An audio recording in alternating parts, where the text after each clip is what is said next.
go. Okay, we're back. Jeff Osborne, Jeff of all trades. Hopefully, in another couple shows, I'll get this right, where it kicks on and I'm just not staring at you. Thank you for listening, guys. Please tune in. This will be on YouTube, Instagram, all of that stuff. It's going to be live on Facebook, and then also you can download it on the podcast app on iPhone. I have the pleasure, the one and only, the guy that I try to see as much as humanly possible, and my wife is completely okay with it, John Maine, my one premier top dog home inspector on the show. John, say something. How y'all doing today? That's something. That's something. That's something. As you, if this is your first time tuning in, my show, podcast show, Facebook show is called Jeff of All Trades. This is a community show. It's based on serving Central Florida, talking about businesses in Central Florida. Next week, I have kind of a celebrity. I'll go over that at the end. And also real estate, not all about real estate, but also real estate based. And today's show, as you can see, is about home inspections. There is a lot of questions and concerns about home inspections. Sellers run for the hills, when they know they have to get a home inspection. I'm joking. They just shut the door on the guy. No, I'm joking there too. But there's a lot of confusion with that. So today's show is about home inspections. And the first thing I'm going to go over a little bit is what requires a home inspection. There's this big misconcept that it's on an as-is contract. I'm not going to fix anything. I'm sure, John, you've heard that before. And also, normally there's two screens together. John is live in the studio, the Osborne studio. Yes, I am. What do you think of the studio? It's a great location. It's state of the art. I mean, it looks like a for real and studio. The view outside is Yeah. You've seen this view before too. You've seen it before all this other glass was here. Yes, I have. John was the inspector that inspected my home, and he scared the day. No, I'm joking. He did an amazing job and educated me on the things that I needed to know, and that's what we're going to go over today. But going back to that contract, doesn't matter what type of residential contract it's on. It can be on an as-is contract. It can be on a residential sale contract. And I'm just going to go over real quick what the difference is. An as-is contract allows an inspection period. So does the other one. But an as-is contract doesn't ask for any money for repairs, because this guy's going to find some repairs. He gets paid to find repairs. An as-is contract doesn't ask for money up front, requiring money. A residential sale contract has a section in there where it says the seller will pay, if I leave it blank, 1.5% of the sales price, or you can put a number in there. So 99.9% of the listings, the sellers, why do I want to have a contract where I'm already paying for stuff and they haven't even done a home inspection? So don't let that misconception of a home inspection and it being on an as-is contract, don't think that you can't hire this guy and have him find some things, because you can. And that's what we're going to get into it today. Okay, so once you get under contract, this is when you do a home inspection. So when should you do a home inspection? You get under contract. Who calls the home inspector? That's a good question. What I do is I give my clients a couple references. He's the top one, and then they reach out and call. And then from there, John schedules the home inspection. Correct, John? Yep, just nod. Yep, nod. He'll talk eventually. Okay. So, John, and also what I do with my clients is I do like a group message, so we're all on the same page. And then, it makes it a little bit easier, so I know when it is. And the buyer needs to be there. But before we get to that, is a home inspection required by the lender? No. We're going to go over a little bit more of that at the end. But you do not need a home inspection to get a loan on a house or for homeowner's insurance. Homeowner's insurance might require a 4-point inspection. I'm not going to go too much into that. John, what is a 4-point inspection? Is it like a 4-point on a NASCAR where like they have a 4-point inspection on a NASCAR, or is it different? It's a little different. It's just the 4 main characters or points of the home, which would be your roof, your electric, your plumbing, and generally your air conditioning. Some insurance companies have a slight variation of it, but that's the general. Gotcha, And gotcha. they're just looking basically does the house have a roof and does it have at least 5 years of life left in it? Same thing about the other components as well. They're not really identifying problems. They're not really identifying anything other than the age and the functionality of it. So Gotcha. And they only need that 4-point inspection if the home is a certain age, typically 30 years. typically, and or it all the insurance is kind of tricky. I haven't seen one in a while, but normally if the home is a certain age, the homeowner's insurance company is going to require it. The lender can care less. Lender doesn't want to know anything about that. If lenders actually knew what the home looked like, they wouldn't loan you any money. That's the truth of the matter. If lenders actually read that inspection report, they would not give you any money. Okay, so let's dive into it. Who pays for the home inspection? Who normally pays for it? Generally, the person who is purchasing the house is your one who actually calls me, hires me, and pays me. Which would be the buyer. Would be the buyer. Which would be the buyer. And if you have a good realtor, they might give you an incentive at closing to help you with that cost. And does the buyer need to be there? Would you recommend the buyer being there? Buyer does not need to be there. Recommended that they are there. Generally, so we can go over the report at the end of the inspection and show them some of the features or some of the things that we found that are deficient. We can also get a good feel for how they are reacting to what we're telling them, and kind of reassure them that everything's okay or what the main problems will be. We're going to pause. We're going to pause and go back. You said something very, very important. We're going to get a good feel on how they are feeling about the house. And John, how many times have we been in that situation? We've done a home inspection, and you've came up to me and said, "Jeff, I don't know, man. I don't know that they're not feeling it." And the emotions changed from when we saw the house, got excited, put the offer in. Now we're at the home inspection, and when you're spending more time there, and I don't know what it is about this guy, but they trust him. They want to tell him everything. I'm like, tell me everything. Don't tell him. I need to know. But we've had a couple instances. One of them, I don't want to name her name, but it was like 3 months ago where we went, did the home inspection. She listened to the wrong people. She listened to her daughters and she listened to her boyfriend. Yes. And they wanted that house, but she wasn't a fan of it. She only liked the backyard. It had that big water tower in the back, Oh, yeah. and then the fire department right there. The backyard was beautiful. And when she was in the backyard, she felt really good. But when she came inside, she didn't feel real good. The thing about that is you can't sleep outside every day. Just you can't do it. There's not a bed out there. There's not a roof out there. The bathroom's inside. I did see a listing with the Now House that looked really nice, but I mean, yeah, I don't think she wanted that either. yeah. Have you ever seen a listing with the Now House? Not with an outhouse, but I have seen external or exterior bathrooms. Exterior bathroom. Yeah. This is a legit outhouse. It had tile, a toilet. I'll not to get a sidetrack, but there was a legit listing. It had an outhouse, and it looked at a wood, just like it was old timey. You opened the door, and it was like a real toilet, and it had tile.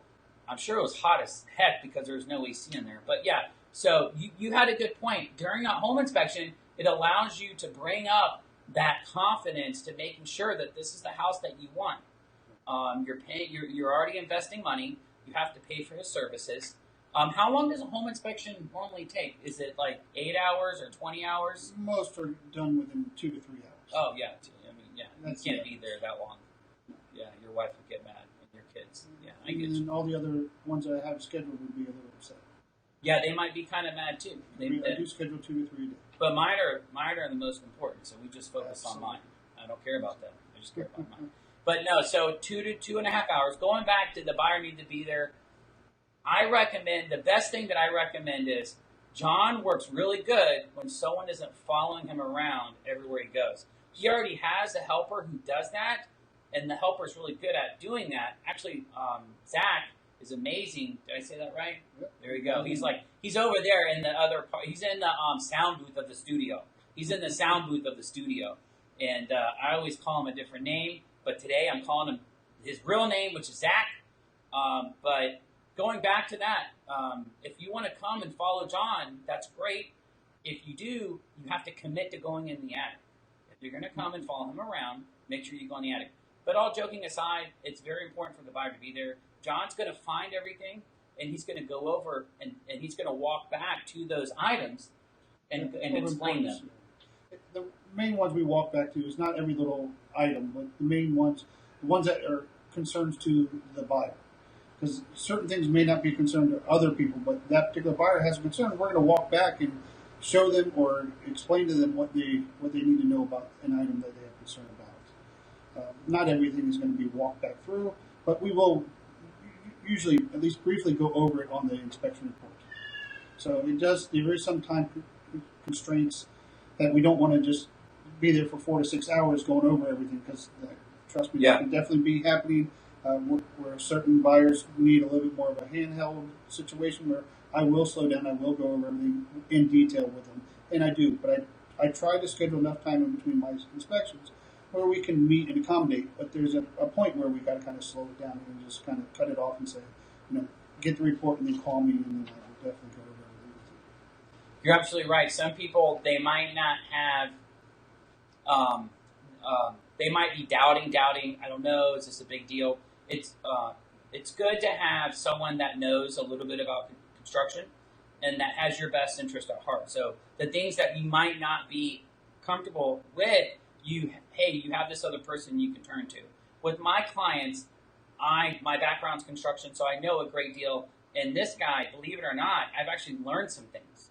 Now, it's taken him like 50 inspections, but I think I've learned 2 things from them 50 inspections. And I don't think it's him. It might be me. Some people say I'm hard-headed, but I don't know. I don't believe them. But going back to that, the things that he finds that I know that we should negotiate, that I know that, hey, we're going to ask the seller to take care of this, we go look at those. And should the buyer be there? To recap today's show, home inspection, we have John live in the studio, state-of-the-art studio, with us today asking questions about home inspections. And should the buyer be there? Yes, 100%. You don't have to be there the entire time, but you should be there the last hour. And a good agent's going to go walk and see those things so he's fresh in his mind on how to dispute them. And the whole point of that, I'm going to go over a little bit more at the end, but the whole point of that is a good buyer agent is just trying to make it easier for the buyer to move in. Not all buyers are a handyman. They're not all, they can fix this, they can paint that, they can repair that. A lot of them don't do any of that stuff. So if we can get some of them items knocked off the list, so when they move in, they're not immediately hiring a handyman. They're not immediately caulking the windows. They're not immediately putting a vent to the exhaust in the bathroom. And that's the next thing that we're going to get into is what items have I seen a whole bunch of, and what items has this guy seen a whole bunch of. Okay, when you get to a house, what is the first thing that you look at? Do you look at the sun or the driveway? What's the first thing that you look at when you get to a house? When I pull up to a house, I'm actually, before I get to the house, I'm already kind of taking a look at the whole entire neighborhood. Oh, good answer. So sometimes when you get into it, there's problems with the neighborhood, not just a single house. So if I start seeing it and I'm driving through and I see a lot of stucco repairs on houses, I'm kind of expecting to see it when I get there, and then that gives me a little bit more of a foresight to say, okay, there's an issue here going with stucco problems. And I've been to communities where all of a sudden it's identified and there's a class action lawsuit against the builder because of the contractor that did the stucco did it wrong, and it's all fallen off. Pause. We're going to talk about that a little bit. What John is talking about, and I've seen this in Orlando, and I've seen this in multiple subdivisions, there is a 10-year or a 5-year warranty on the stucco. Not on the second floor. Normally it's just on the first floor on the block. It's not on the wood. The second floor is wood framing. It's on the first floor. I'm not repping or making an ad, but D.R. Horton, I'm going to talk about them for a brief second. D.R. Horton, and if they want to chime on that, great. But D.R. Horton actually has a third-party inspection company that does like a 96-point inspection. And one of the first ones they do is the stucco. They have a guy testing the mix because, correct me if I'm wrong, if the guy when they put that stucco on, if it's not thick enough, if it's not the right decency, you're not going to know it then. But a year, 2, 3 years down the road, you're going to see the end result. And what D.R. Horton does is they have a third party, not related to the builder. And they can stop the closing if the light switch is crooked, if there's a gap between the light switch, if there's exposed wire, anything, they cut it down. But with the stucco, they actually drill boreholes in like 20 places of the house to make sure the thickness is correct. And if it's not, they make them go back. And that's what this guy, and that's a really good answer. You're dialing in as soon as you pull in that subdivision, you're dialing in. But I'm gonna let y'all in on a little secret. I think he picked that up from a prior job. Are you allowed to talk about your job that you had before this job for the government, where you saved the world? I didn't save the world. What did you do? I did have a government job, but it wasn't no saving the world. Are you allowed to talk? Can you say what that was? No. It doesn't. I mean, it's no. But that's good awareness. I think that gives you good. You're looking out for their best interest. Absolutely. You're looking out for their best interest there, and and when someone hires, and that's what I was trying to get at. When someone hires a home inspector, they work for you. They're not working for the seller. They're working for the buyer. Nor for the agent. No, yeah, they don't work for me because he says all kinds of stuff that I'm like, don't say it. But it doesn't matter. Yeah, it's about, and this is why I enjoy working with John, because he doesn't say stuff to freak people out. He only says things that are serious. There's a lot of other home inspectors, we just ran into one the other day, who cited code. On one of my listings, this guy cited code on 4 different things. He said the laundry room wasn't big enough. We can't move the walls. And if you take that to court, if you're citing code on a couple things but not all the other things, it confuses the heck. And he also had, this thing had a lawsuit with Morgan & Morgan. Morgan & Morgan has a lawsuit with a whole bunch of things. So, like, there's a line that you should walk where you're not freaking someone out, but you're giving them good information. Giving them good information. Yeah, and especially, we're not code inspectors. So if we're going to quote one code, then why aren't we quoting all codes? And that's what it boils down to. So you don't quote codes. We're not code inspectors. First thing that any inspector should learn, they're not code inspectors. So although there might be code violations, if it pertains to safety, don't quote the code, quote the safety. It's simple. Like you said, you're not going to go in there and make a room bigger. No. Because it doesn't quote. In Florida, you're not required to bring a house up to code in order to sell a house. So Correct. There's no point. Going back to that, what do you need? Let's say if I wanted to quit real estate today, I don't want to do full-time real estate anymore, and I just want to do home inspections just like you, which I think I'd be really good at it. I mean, I might give you a run for your money. Stay in the real estate. Trust me, stay in the real estate. What would I need to do? What are the qualifications? What are the tests? Is there a physical? Do you have to go to like boot camp, like the military? I'm joking. Yeah. What do you need to do to get a license?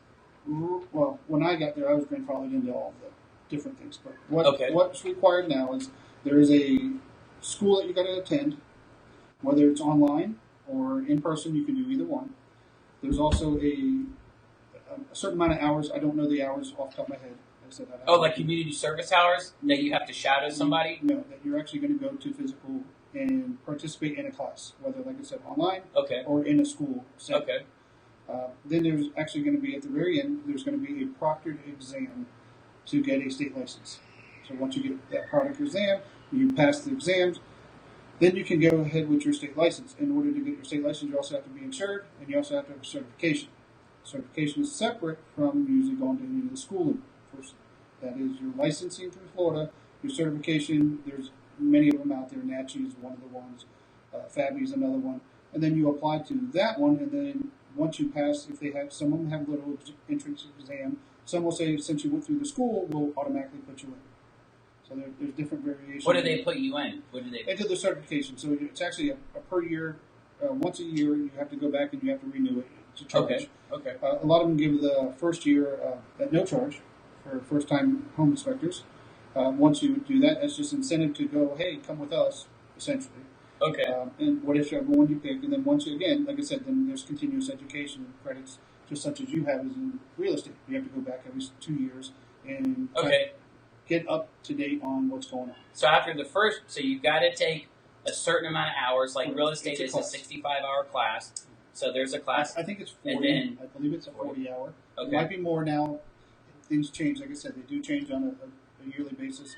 And I haven't, it was 15 years ago when I went to class. And I don't even think it was. How were you grandfathered in? state of Florida came in and decided to make it a licensure.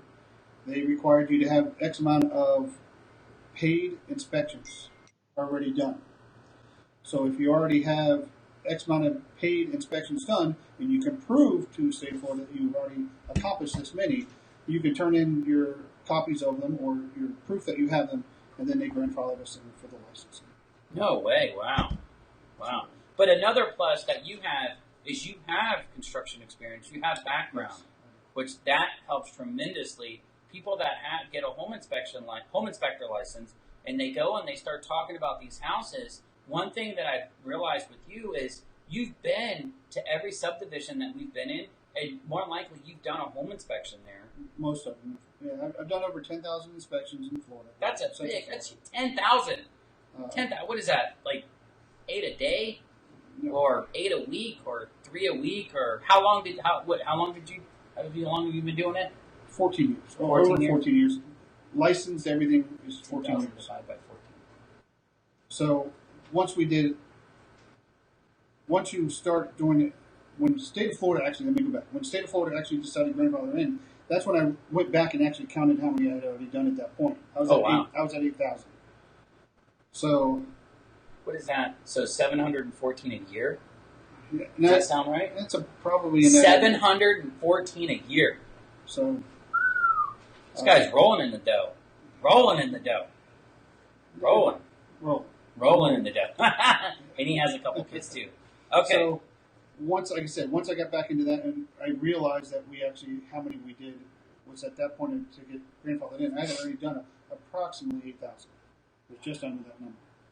And that's just you. And that was it was it? myself and a partner at that time. Okay, I actually had a partner. Okay. Um, On his own? Or was he with you? no, we did them together. We did Yeah, everything so you're together. there. That's why we did. We were doing up in somewhere in between 7 and 8 a day for two of us. But again, that was hustle and bustle. Then when we decided to separate, I averaged anywhere from 2 to 3 a day easily. Which not a lot of people can do that. To stay focused. You're getting in the attic. This guy goes from end to end of the attic. I don't know if every inspector does that, but he finds leaks. He's found more water leaks, which is a big deal. And you might not see them on the ceiling, but you would see them, and you have to crawl and he finds them, and that's a lifesaver when you can go in and say, hey, there's a leak, tell the seller there's a leak. Okay, so we're gonna fast forward a little bit. Just a recap, today's show, episode 4, I think it's episode 4, John, the home inspector, live in the studio with his partner, his helper, Zach, in the sound booth, running the soundboard. He's going to bust out with some music here. We just went over, what do you look at first? He said when he pulls in that neighborhood, he's scanning the houses to see if he can see any defects in those houses. And there's been a lot of class action lawsuits on stucco from builders because of the mishap. 2003, I think, 2000, and before the hurricanes, there was actually a defect in a stucco brand, and I read about that one. But that's like an example. Okay, I want to get to the interesting stuff. John, what is the craziest thing? What's the coolest thing, and the craziest thing, and the most dangerous thing that you've seen doing a home inspection? And did you almost die? Well, we'll go with probably the most dangerous where I got on a roof. Okay. And the whole entire decking of the roof was delaminated, which basically means there was no structural integrity of the roof. So when was it a shingle roof? It was a shingle roof, so it was fine where I was walking. When I got to a certain point, there was just no integrity. I almost went through the whole entire roof. Did you feel it like kind of gave? I took one step, and I knew that if I did not get my weight off, I'm going to go through it. When I went up into the attic, and I looked at it, you could see the impression where I stepped. So the wood was rotted. It was just gone. Wood's rotted. It was gone. And what the cause was, there was a moisture problem where inside the house, all the exhaust fans from the bathrooms, they would run them while they took showers, blew up in this one area, which created a lot of excess moisture in the attic, which over time made this whole thing delaminate. And then there was also an issue with the roof itself that allowed moisture getting in. So between the two, of moisture coming from the top and from the bottom, that whole entire decking had just delaminated. And you went in there, it looked like it was all just falling apart like a cake. Holy cow! Pause right there. You said something I want to point at. An exhaust fan is not. The exhaust fan was just blowing the air in the attic. There wasn't a hose going outside like a dryer, or there wasn't a hose taking it outside. You're saying that little box that sucks up the moisture in your bathroom was just blowing it in the attic. And this particular people, they turned it on while they were in the shower every time. Well, that's normal. When do you turn yours on? I turn mine on when I'm in the shower. They're not really made to necessarily get rid of all the excess moisture. They're really, in the industry, there's another name for them, but it's odoriferous smells. Oh, really you're talking about the number twos. That's number really two. what they're made I'm for. number two. Okay, but going back to that, how many? I know I've seen a lot. How many on just our inspections? Because I know you remember every single one of them. Because like you remember every single one. How many homes have I been at where the exhaust fan it just blew in the attic? How many? At least half. It blows my mind that every single one doesn't. It's like the build that's not required. They don't. It's not a big deal. They just blow it in the attic. Well, a lot of them, the builders will try to go up into where the vent system is, so either a ridge vent or into a roof vent. They'll try to get it up into that area, which is acceptable. At least it's getting it out of the attic. Some will go down and put it into a soffit area. Others just put it up into the attic. But the builders nowadays are really good at getting them out. Nowadays, yeah. It's but the 80s, 90s, 80s, and 2000, 2010. Okay, yeah, just pointed that out. I see that so many times. So if you're going to do a home inspection, you're going to go buy a house, 9 times out of 10, if it was built before 2010, that exhaust fan is just going to be blowing in the attic. And the thing about it is, and if you wonder why your exhaust fan is not working, it's taking moisture and trying to blow it into a hot area, and it's not like it can't. The air's not going. So if you have that issue, you need to vent it outside. Okay, so that was the most dangerous thing. You almost died. I'm glad you didn't die. I'm glad you're with us. I'm sure Zach is too in the sound booth. Zach's over there. Okay. He's over there. What's the craziest thing? You were talking to me about this earlier, but what's the craziest thing that you've seen? You said it was something in a wall, and they had to climb on top of a toilet. And they hid stuff there, like human beings. Oh, I know which one you're talking about. Actually, this was in Apopka. Okay. In a very nice neighborhood. Okay. One you would not expect it in. Okay. But this one was in an attic. And I get up in the attic, and there is a cage up in the attic. And I say a cage because it was tied off with bamboo slats, and there was a little door with a lock on the exterior. So you couldn't get into the main attic. The only thing you could crawl up into is in this little cage. And it turns out it was human trafficking. Oh, my gosh. They actually had a toilet, a 5-gallon bucket. In the cage? In the cage. And in the attic? And it still had... Was it hot? Did they have an AC up there? It was a pure attic. Just a normal attic. Holy cow. There was nothing else other than, basically, like I said, a little cage. There was a 5-gallon bucket with dried up stuff in it. They needed an exhaust fan. By the time I got there, personally, there was no one there, and the people had already moved out. So the buyers are buying a house. They had no idea. Correct. Because this was hidden. You said that there was an entrance in the bathroom or something to get into it. Like you'd have to climb on the toilet, open this thing. That was a different house. Different one. Yeah, that's a different. Actually, in that one, there was a guy living in an attic, and he actually had an access point through where he stepped on the toilet, stepped on the vanity, and then climbed up in the attic. And then there was a whole bed area. And this was a vacant house. This is in downtown Orlando area. And it was basically a vagrant living in this home. Trying to get away with not paying, So if someone came in, no one knew where he could just be up there, and no one would ever know he's in the house. But what if someone was living in the house? He would have to stay up there until they leave. That's what he... Right? It's kind of like that movie where people hide in the clock tower. Correct. When I got there, he was not there, but everything was there. His stuff was there. Stuff was all there. Wow. I let the real estate agent know, and then she informed the seller's agent, and at that point I left. I don't know what happened, but what did the buyer say? The buyer wanted to leave and didn't want to go forward. He said, peace. So that sounded like an old house, though. It was an older house. Okay. But the problem with that house was it was one of the foreclosures. Okay. And no one had been there for a while. It was bank owned. This was a while ago. Okay. Bank owned. And the bank supposedly has people go through and do. So he moved in after it got foreclosed. Yes. Okay, gotcha. Now, between the bank taking over where they start having regular inspections. Yeah. Because they will actually have monthly inspections done. So it was in between where the foreclosure and the bank getting it on its list to start doing what they normally do. They hadn't taken any care of it. They weren't mowing the grass yet. They weren't doing anything. So this was an in between. And the guy made a hole in the ceiling to get up into the attic. So if someone comes, that's bad. That's a homeless person. So how many times he was there, why somebody was there, I don't know. It was on the market for maybe a month and a half before I got there. Crazy. So, and then the buyers to the child trafficking, did they back out of that house too? I don't know. Honestly, I don't know that one. They were kind of taken back by it. And that was a nice house and a nice subdivision? It was a $450,000 home. Wow. Wow. I don't know if they backed out completely. I know they were taken back by it. Yeah. And they're like, should we call the police? Should we not? I'm like, there's really nothing to do at this point.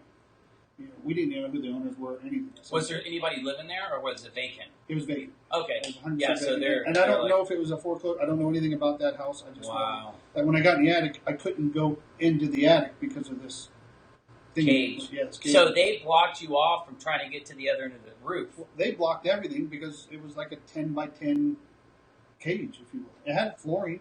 Could you get around? So I couldn't get around it. You had to go through it, and there's no way to get to the other side because so there was only one little bigger. door. It could have been bigger. Yeah, well, I got in it. I was actually in the cage. Okay. But I couldn't get through the other side because you couldn't. How did you feel when you were in the cage? You felt bad? I thought this was crazy. Yeah. Then, did it have carpet, or was it just wood? Just wood. Man, that's like was a prison. wood with a 5-gallon bucket. Why would you think it was children? Or well, I don't know if it was children. You're just adults, saying somebody was. I never said children or anything. Oh, okay. So somebody was stuck up there. It's like you lock someone in. Correct. It's you have the only way to get out is from the outside. You lock them in, shut the door. One little 3x4 door, and it locks from the outside. And it had a padlock on the outside. Well, where the padlock could be. The only reason why I figured it was occupied is because you could see evidence of someone being out there. Wow. Especially in a 5-gallon bucket was about. So they were trying to hide a person or a kid, or the kid was bad, and they're like, your punishment is the attic room, which is messed up. If you know anybody in that situation, they didn't do anything with the bucket. They never cleaned that bucket. I mean, like I said, it had probably about that much material in it. Wow. TMI. TMI. Okay. I think Zach is beside himself over there. We'll leave him alone with that. Okay, so we went over those things. I get this question a lot. Do you move items or take anything apart? When we go to a home inspection and their garage is like hoarders, and you can't get in the attic. You can't get in the attic. We actually, I'm going to let you answer that. Yes. Do you move anything or take anything apart? I personally don't move anything. I will go to you as the agent. Say, I need this moved. I need to get access to this point.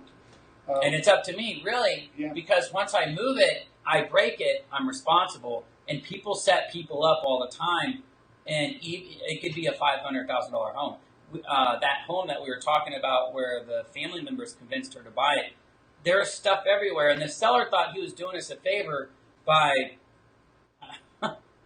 He's like, "Oh, you can put a ladder on top." You couldn't. You would have fell. I don't know what he was thinking. It would have been. It would have been very dangerous.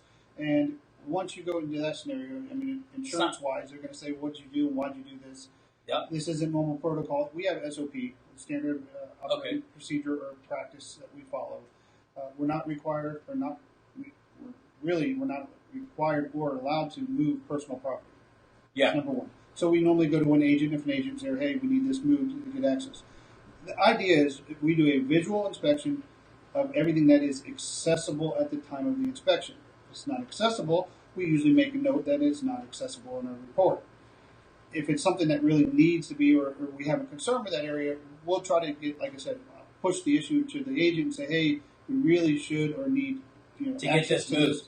If we can't do it today, then we need to we should come back and do this another time. 100%. But we'll do the whole inspection. Just, hey, let us come back and do this part of it, is what we do. Perfect. Okay. So we went over what you look at when you get there. We went over the craziest things you've done, the most dangerous things you've done. I'm going to go over just a couple things that we find normally. We did the exhaust. the venting to space. It's very rare that, well, newer homes we see that, but the exhaust fan is like never vented.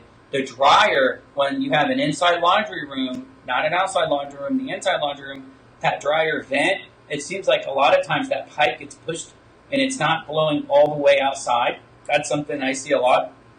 He loves to find cracks in stucco. He's like a crack hunter for stucco crack, not the other crack. But he has a good point, because that's where water has intrusion around the windows, and you're wondering why you have a puddle on the inside of your floor, but it's like it comes behind the drywalls because it's getting in through the windows. So that's something that we do see a lot. Number one area. Yep. Water intrusion around windows and doors. And then rotten wood. I'm going to take a brief second because we're running out of time.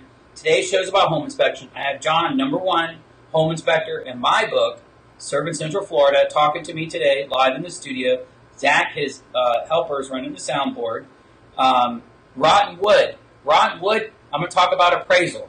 So he's going to find things. A good home inspector will find things and say, hey, this could snag your appraisal. An example. There's one that we did. The well didn't work. You need the well to work. So that might be kind of common sense, but maybe it's not. That well is sucking up sand. We ended up getting it appraised. It went through, and then the underwriter's like, there's no way this house went through. And then the guy went back out there and wrote the well didn't work, which really sucked. But things happen for a reason. Second thing, rotten wood.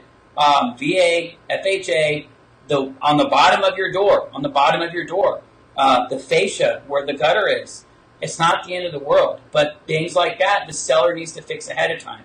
There's items that the seller can fix ahead of time, and this is what's going to lead us into our next topic, is how to negotiate, what to negotiate, what's, should you, or is it an as-is where we don't have to fix anything? So I'm going to go back to that. You want to negotiate the things that you need to get done for the appraisal ahead of time, like rotten wood. Rotten wood. You can't have, now, the appraisal isn't going to go, the appraiser, they don't normally go in the attic. I've never seen them do it. If it's a FHA, they go supposed to be up to chest, where they stick up up to more than their chest and look around visually at the entrance point. They won't go any farther. I've never seen one with a ladder. Let me put you that. And there's not a ladder at the property. So that's true as well. If they go, great. If they're not, this guy's going from end to end, like he's looking for cracks on the outside. He's going end to end. So if he can, I'm going to go off of, if it's a serious roof leak, that needs to get done. If there's water damage in the ceiling. Let me put one caveat to this. Okay. I go as far as I fit. Yeah. All right, we have a standard. Anything smaller than 2x2, we don't have to go. If it's something I feel real important and I can fit through it, I usually try to get myself through it. Not everyone does it. A lot of people just say inaccessible. I think in all the years I've done it, I probably wrote inaccessible probably 10 times. And his job before this was Inspicable. No, not Inspicable, but that cartoon where they stretch. I can't remember it. I have kids. I don't know. Incredibles. And the wife is Elastic. Elastigirl. Yeah, that's what he turns. He turns into Elastic and gets in there and slithers in there. No, but he finds it, and that's the biggest thing. I've never met anybody that finds the good stuff. I'm going to speed up a little bit. But one more. Okay. There's one other thing about an inspection. Okay. It's not to only identify all the bad things. Okay. It's also to let people know that there's a lot of good in the house. Yes. Because if you don't put what's good in the house and you hand somebody or tell somebody all the negatives, only negatives, what are they going to have? They're going to have that feeling of a negative. I'm paying too much. House. I'm paying too much. It's a negative experience instead of a positive. So you got to offset your negative with the positives, and it's real hard to do sometimes with some of the houses. But there's always something you can say, hey, this is a well-built house. This is built this way. I mean, there's always things that you can give people to offset all the negatives. Some houses have a lot of negatives, and again, find the positive. Because if, like I said, if you just go to somebody and say, hey, these are all the defects, and there's you don't offset anything with a positive, it's going to be bad. You might as well start looking for the new house. Because there are a lot of times they're going to be, I didn't realize there was so much wrong. But if you kind of offset it a little bit, because I don't think there's a buyer for every house. Not all houses are what we there is bad.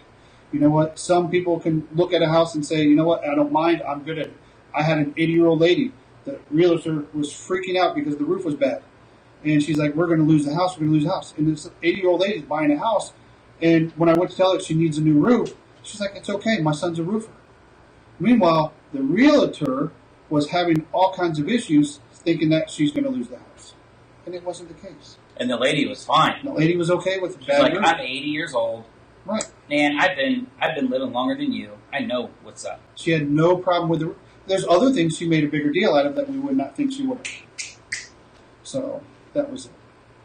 I'm going to emphasize something that you said because I feel like a lot of home inspectors don't say it. Find the good things in a house.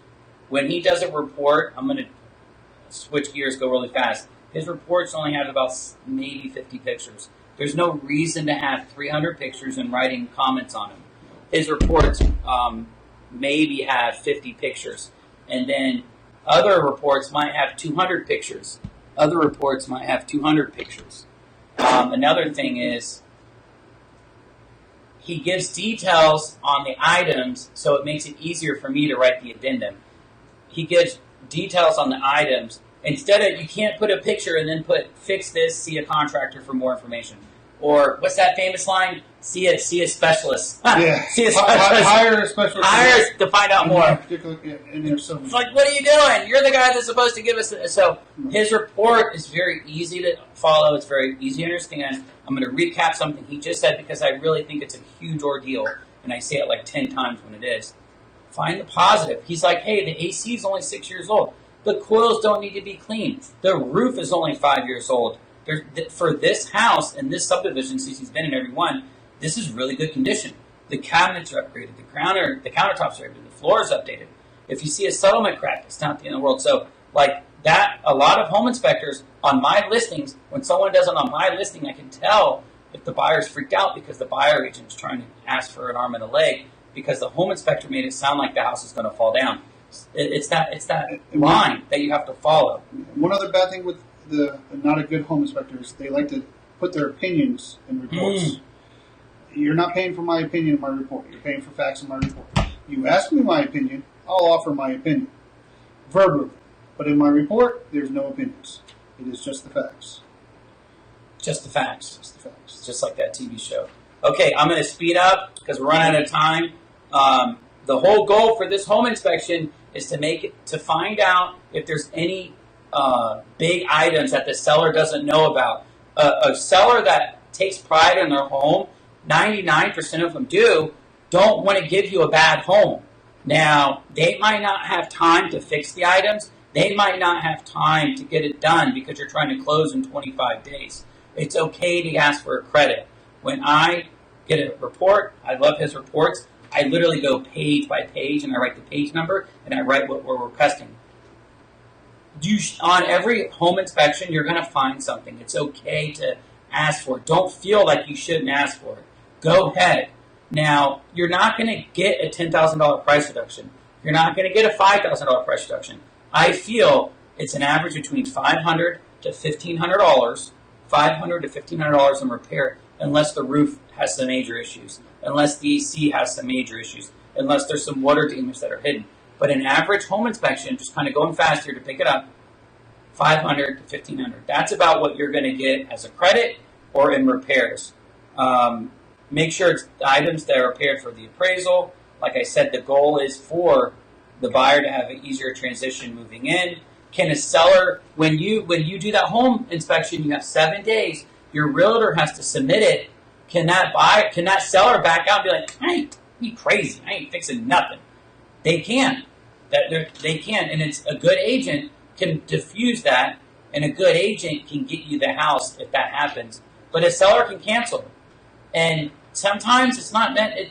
What's meant to be is what meant to be. I have been blown away, and the seller, this last one that we did, we just had a closing. Not me and him, but I had a closing Friday. That buyer did 2 home inspections. That happens. 3, a little too much. 2, that happens. The first one, the seller didn't want to do anything. We backed out. The seller was hard-headed. There was 2 active roof leaks this guy found, and some other stuff. Long story short, we looked at another house down the road, same floor plan, everything. There was like $20,000 in upgrades. A better house. a much better house. So sometimes it's meant to be. Just leave it alone. There's a higher power. There's already a path taken. Can I interject? Yes. One thing. Just remember, a home inspection is a visual snapshot of the house at the time we're there. So everything is based on when I was there or a home inspector's there. If we leave and the buyer or the seller, comes back in and does something different to the house, and then when you go back and it's different from when I was there, there's not much we can do or say. It's a snapshot of what we do. I take a lot of extra pictures of the property, so if there is a problem that arises, I can go back and say, hey, this is how it was when I was there. Especially things I don't have access to. You take pictures of the appliances that have saved us so many times. So many times that people say, hey, these aren't the same appliances. They took them. They took the appliances away. And you're like, let me show you the pictures. These are the appliances that were there when we did the home inspection. Every one that I do, I generally take pictures of the kitchen, of common grounds, common areas that could change easily from when I'm there, from when you actually go to move in. So that is the reason why we do that for that. Just a recap for today's show. Home inspection, John, live in the studio, going over what to look for, what's the craziest, what's not the craziest. He dropped off. And home inspection, John. Spaceship landing? Holy cow. There's a spaceship landing. What is with that spaceship? Okay, that sound guy is active. You need to. Where's the sound you booth need guy? to take that out. Spaceship landing. Where's the sound booth guy? What is with that spaceship? Yeah, I thought we were supposed to have DJ. Whoa. Is there someone on the screen? Is there someone on the screen? Let's see here. Hello. Oh, I see a big S. Hello. Hey, how you doing? Good. How we doing? Trying to see if... yeah, someone is on the screen. Okay, we're going to roll with it. The spaceship has landed. Oh, man, you're on the show. I thought I was going to have one show without you. One. At least one. Maybe next week. I'm trying to sneak in as much as possible. You're like Matt Damon in I think Jimmy Kimmel. I say that right? I'm hoping I didn't get that wrong, but Matt Damon always thinks on the show. And what are you drinking? Are you drinking grass again? Oh, this is Kansas City's finest. Green tea. That does not look legal. It is not legal yet here. If we tested that, would that pass? That's what I want. I think it would. A couple years ago, maybe not, but today it would. Yeah, in your state. Stephen, John, Stephen, or Stephen, John, something like that. Hey, John. How's it going, man? How's it going? Good. Stephen's the money guy. John's the home inspection guy. We're going to end the show because it's been a long show and we got to stop rambling on. Stephen, it's been a good show, though. Oh, you were watching it? Yes, I've been watching along. I saw one view, and that was you. I saw one person watching. That's all that matters. Since you're on, Stephen, let me ask you a question. Does the lender care about the home inspection report? Do you want to see it? Because I know you want to see it. Do you want to see that home inspection report that this guy... No, I do not want to see the home inspection report. That is between you and your buyer and the other side. That is not something that me as a banker or a lender want to see, because items that are in that inspection report, if that happens to make it to me, then we might have to make sure that every one of those things that have been identified, some that are necessary to some that are not necessary, have to be done in order to get the loan approved. So no, I do not want to see. Do not send me an inspection report. Just to let you know, not even by accident. Just to let you know, though, I actually tell everybody: do not send it to your lender. Do not send it to your company. If you do, you're going to delay your closing a great deal. Good. That's good. If that's the problem, and that happens, you might want to start looking for a new lender or insurance company, because you just kind of ruined it for yourself. You just killed the deal. That's right. Well, thank you. Yes. I wish you could tell a lot of the other inspectors around the country, because I can't tell you how many times I'll get people that says, well, I'm going to send you that inspection. I'm like, no, stop. Don't do it. Because when you send it to you, and if there's anybody else on that email, like your processor, like your whoever, not the underwriter because they're invisible, but like the processor, and the other processor, once they see that and they accidentally send it to the underwriter because they send everything, a home inspection, we're going to recap today's shows about home inspection. We have John, we have Steven, and it sounds like a spaceship landed, and I think there's a baby. It sounds like there's a baby somewhere. I have a baby in the studio. I can find that baby when I'm done. We're talking about his craziest thing. He found a hidden room for hiding people. But long story short, do not send that home inspection to the lender. Okay, guys, I wanted to wrap it up. Thank you for joining us, Steven. I thought I was going to sneak by without seeing you, but man, I don't even know how it sounded like a space shuttle landed, and then you popped on the screen. Pop in, man. We got Zach, the sound guy over there, playing tricks on us. Thanks, Zach, for working me in. Yeah. Tell Zach thanks for working me in. Sound guy's over there playing tricks on us. Okay, guys, next show, I'm going to have Curtis Lewis.